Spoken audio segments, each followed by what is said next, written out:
Okay, before we get into this entire conversation, I wanted to bring up one point that I know is gonna pop up in the comments, but we have to nip this right in the bud before we dive into it. So, you can say that when it comes to the Vancouver media, when they talk about stuff, and people like me, for example, make YouTube videos about it, that we are feeding into this cycle of fear-mongering and clickbait and talking about stuff that isn't really worth talking about because we want listeners, we want engagement, we want retweets, replies, comments, etc., etc.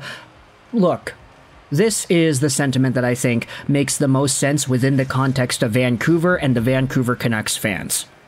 You can say that this conversation is making a mountain out of a molehill, yet every single time there is a mountain of discussion about it all over the place. The media is just doing their job and giving fans what they want to see. And fans, by all right, want to see this drama since they're engaging with it so much. And you can say that part of what makes this, you know, kind of distasteful in a way is the media or people like me in my position, radio folks, writers on social media talking about this over and over and over again, trying to farm those engaging clicks. But look, what I'm doing here on YouTube is just recalling what was said, like, today. This is from earlier today on Halford and Brough on Sportsnet 650. We had comments made by Elliot Friedman. We had comments from Frank Saravelli. We had comments from Yannick Hansen. All of this is pretty much from today or yesterday. And so when it comes to this Vancouver thing, literally everybody is talking about it. So what, you think I'm going to go out there and not highlight what's been talked about more and more? Let's go over to our newest update from Halford and Brough from earlier today, talking about how when it comes to the Elias Pettersson conversation, Jason Brough goes out there and says this on the radio. I asked someone a lot more dialed in than me yesterday, how frustrated are the Vancouver Canucks that Elias Pettersson won't come to the table? The answer was very. The Vancouver Canucks are very frustrated with how this is going on. And before we go over onto the other comments, I wanted to go back to the subreddit because there are some illuminating conversations that respond to the Canucks' apparent frustration that Elias Pettersson is not coming to the table and not trying to re-sign. He did say he wanted to wait until the offseason. He made that very clear. So either he signs in the offseason or we trade him in the offseason. I hate this trade deadline speculation. But the responding argument says that's not really how it works, though. Without knowing Elias Pettersson's number, aka his dollar amount, we can't move forward with working on contracts for Hronek, Bluger, Joshua, or any of the other pending UFAs. Leaving everything until the last minute this summer isn't a recipe for success. Pettersson initially said he wanted to see how the team played and that he wanted to win, as being his main hesitation. We're now first in the league and that seemingly isn't enough to even talk. The fact is that the initial talks between the GM and his agent haven't even started. That should also be a little bit alarming. I'm not expecting Pettersson to sign tomorrow, but the team should have an idea on what PD's camp is wanting at this point, and they don't. Another reply says, yep, exactly. People don't understand this isn't necessarily about PD only. It affects what the team can or can't do with the other UFAs. As much as I like PD, it's a team game. They have a lot of guys that also need contracts as well. And this is fine. Normally, when you talk about RFAs, oh, you could just wait until the summer to renegotiate, whatever. But when you have guys like Bluger and Joshua that are going to be UFAs, when you have guys that by the time the offseason comes around, they're going to be free agents, it's tough to really commit dollar amounts to them when you don't know how much the most expensive player on your team is going to cost. It makes things difficult. And so the Canucks' frustration in this part makes sense, and there are a few replies that go out there and say that. It's fair that PD wants to do it, but it's also fair that the organization can be frustrated with this approach. Yeah, they want to be able to know his exact number to also plan out other contracts, but it's also just security in knowing of the future as well. Regardless of anything though, even if Elias Pettersson told the Canucks today, hey, I'm not re-signing, a trade still won't happen until the offseason. So it's an exercise in patience, but an understandably frustrating one. There are some extra comments here saying, I don't share the PD said he'd talk in the offseason, so all is good sentiment. He's likely now holding up other guys from signing with us who want to stay with us, and it's holding up Alvin from building a cup-winning team.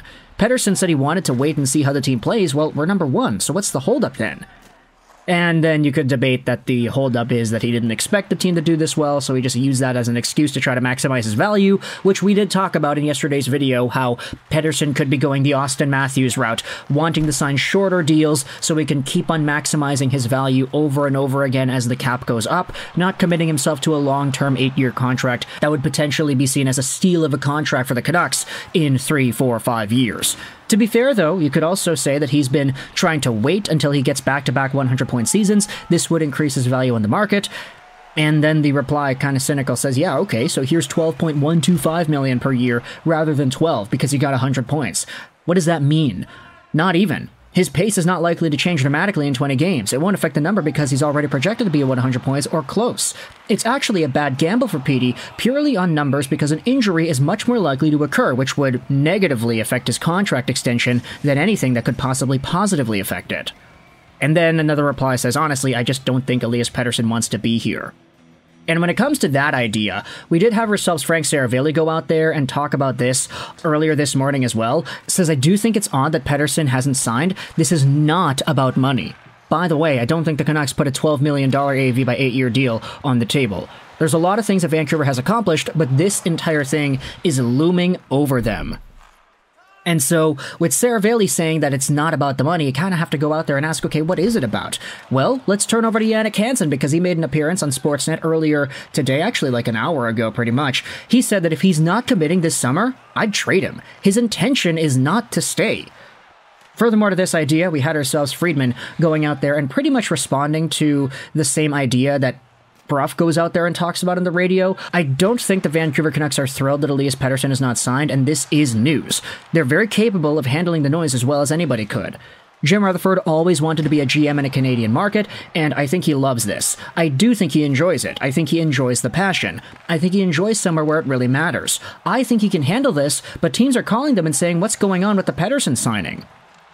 And this kind of feeds into what we were just talking about, right? The media, the fans, everybody here is crazy. You won't see this kind of trade conversation going on with the locals of the Arizona Coyotes. Unfortunate, but that's just how it is. This Vancouver market is so crazy in that fans will eat anything and everything up in regards to new updates, and so when something like this gets put onto the airwaves, yeah, the Canucks are apparently very frustrated with the Elias Pettersson negotiations. This from earlier this morning. Then it gets even crazier in Vancouver, and this is why I also separated everything too. Like, I get it, not everybody who watches my channel is a fan of the, let's say, clickbaity kind of, you know, updating rumor kind of stuff, but hey, we had some positive rumors, which is why we made this video here, the Phil Kessel, Jake Gensel video. It's right there in a separate thing. You can watch that video and completely ignore this Pettersson conversation. But for the folks who like the drama, stick around for a little bit longer because we did have a little bit more that was put out there. Here's what Irfan Ghaffar went out there and said on Sakaris and Price earlier today.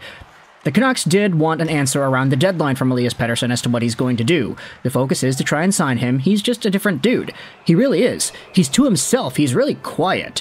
And the funny reply goes out there and says, hey, Pettersson is like that girl you're seeing that won't commit to a relationship because she's finding herself. What a strange character this guy is. I want to be on a winning team. The Canucks are in first place. Wait, I didn't mean it. And then they have the Notebook, Ryan Gosling, Rachel McAdams thing. I'm just Ken, by the way, being performed at the Oscars. I cannot wait to see that live. But furthermore, to the dramatic side of everything that's going on, you had yourselves Jason Bruff, the guy who shared that this entire thing was happening, the frustration, get into another argument with Tej from this entire thing. I mean, look, this Canucks media, Canucks social media, replying, subtweeting, and getting ticked off kind of thing, I mean, Jason Bruff went out there and called this guy a moron or whatever it was. Like, it's getting crazy. This Elias Pettersson contract negotiation is dividing the city, its media, and its fans in such a weird way that I can't help but not talk about it, right? So, if you're a fan of the Vancouver Canucks, then let me know your thought process, firstly, about this entire thing here, how media, social media, people on the radio, people like me, how we're making a mountain out of a molehill of Elias Pettersson not re-signing yet, and how there is a big conversation that always seems to happen every time this kind of thing goes on. What are your thoughts on the media cycle and even the fact that I'm covering this in a video here? What are your thoughts on the Canucks' apparent frustration that Elias Pettersson isn't even coming to the table? What are your thoughts on whether or not he'd actually get signed or not? If it's up to me, if I had to place a bet on it, I'd say Pettersson is coming back, but that's just me. Let me know your thoughts in the comment section below. I hope you enjoyed this video. And bye.